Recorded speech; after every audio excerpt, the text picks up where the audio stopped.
Consider now a system that has two masses that are connected at a fixed distance r from one another, and their center of mass is constrained to be at the origin of the coordinate system. Now there's a couple of things we're going to do differently with this system than we did with the particle in a ring. One, we're going to allow three-dimensionality for the rotation here.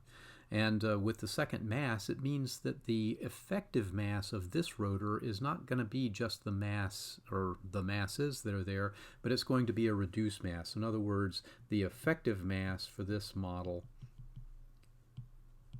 would be something like mu, which is m1, m2 over the sum of the masses. And that's what will come into play also when we begin to describe the moment of inertia for this system. All right, now once again, our Hamiltonian can be written as minus h bar squared over 2, and we're going to have, I'll just say mu1 or m1 for the Laplacian for the first particle and m2 for the Laplacian of the second particle. All right, but and there's no potential, so potential is basically 0 in this case. So what we're going to do is, instead of messing around with a coordinate transformation and doing all that, we're just going to go straight to a result that we know is going to be the case, and that is to write the energy classically is going to be 1 over 2I, the moment of inertia, times the angular momentum squared. And in this case, the moment of inertia is the reduced mass times the distance between the two masses squared, and I've defined the reduced mass as above. So now when we transform this into quantum mechanical operators, the energy effectively is going to become the Hamiltonian operator. The 1 over 2I is still going to be 1 over 2I, but the L squared is now going to be the L squared operator. So we'll have this as our Hamiltonian. Okay, since we're allowing three-dimensionality in this problem, that means we're going to use the spherical polar coordinates as a means for expressing the angular momentum squared operator. So we'll have something that looks like this: 1 over sine theta d d theta times sine theta d d theta plus 1 over sine squared theta d squared d phi squared. Okay, so that's going to be our Hamiltonian operator. So what we're going to do now is take this operator and apply it to the Schrödinger equation. So we're going to have an equation that looks something like this, where we have some overall wave function, capital psi, and we're going to let that psi be a function of both the spherical polar coordinates theta and phi. So now when we plug this in, we're going to need to figure out what this function psi can do. And in particular, I want to point out that we've got mostly theta in this part of the L squared operator, and phi only appears in this part of the L squared operator. So we have this one factor that we've got to worry about, but we can easily move that around by multiplying by appropriate amounts. So in fact, what we're going to do is write for this Schrödinger equation, we're going to multiply both sides by the inverse of this constant. So in other words, when I write my h psi, I'm going to really have 1 over this times h psi. So I'm going to have essentially 1 over sine theta d theta, sine theta d theta, d d theta, plus 1 over sine squared theta d squared d phi squared. And now I've moved, and then I'm going to have my function, but I've moved this other part to the other side of the equation, so I'm negative 2I over h bar squared times e times our wave function. Okay, so I've just essentially rewritten the Schrödinger equation by moving the Hamiltonian around a little bit. Now the other thing I want to do is I want to multiply through this equation on both sides by sine squared theta. I'm also going to take this set of constants and call it beta. Okay, I'm just going to give it a new name because I don't want to write all that stuff out every time. And then the last thing I'm going to do is I'm going to assume that we can do something with regard to separation of variables.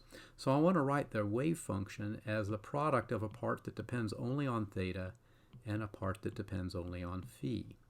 So that's going to be true for both of these instances of the wave function.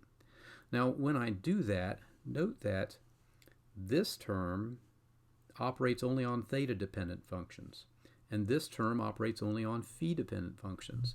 So, and over here there's no operation going on. So in fact, when I go through this, and I'm going to multiply through by sine squared theta, I'll end up with something like this. I'll have sine of theta d d theta times sine of theta d d theta, and now I'm operating on a function of theta and a function of phi, but I can put the function of phi out here because this isn't going to have any effect on it. Okay, for the second term, I'll have sine squared times sine squared, so I'm going to lose that term. I'm going to just have d squared phi, d phi squared, and the theta function is one that's not affected at all by this operator on this side. All right, so that's what the left-hand side is going to look like.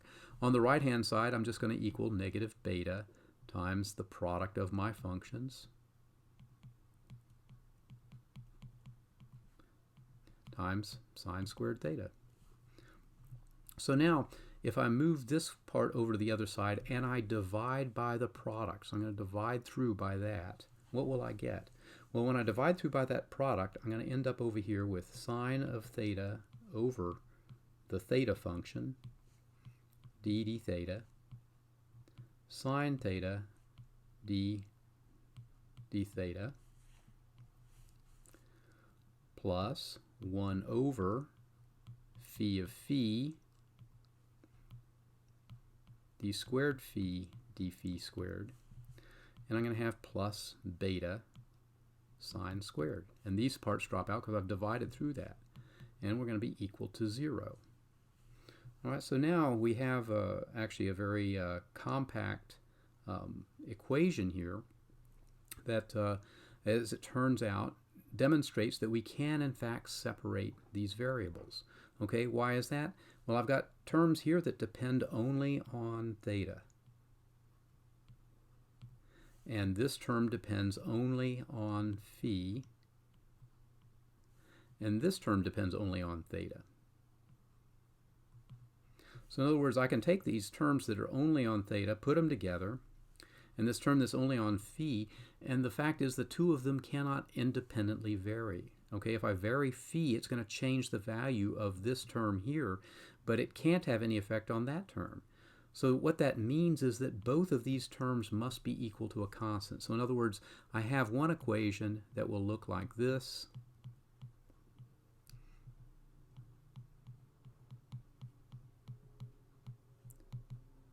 And it's equal to a constant. Well, I'm going to set that constant equal to minus m squared, which means that the other part must be equal to a constant that is equal to m squared.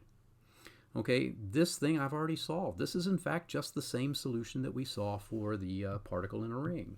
And so when I want to write out the solution to this, it's simply going to be phi of phi is equal to e to the I m phi. And that's all I need.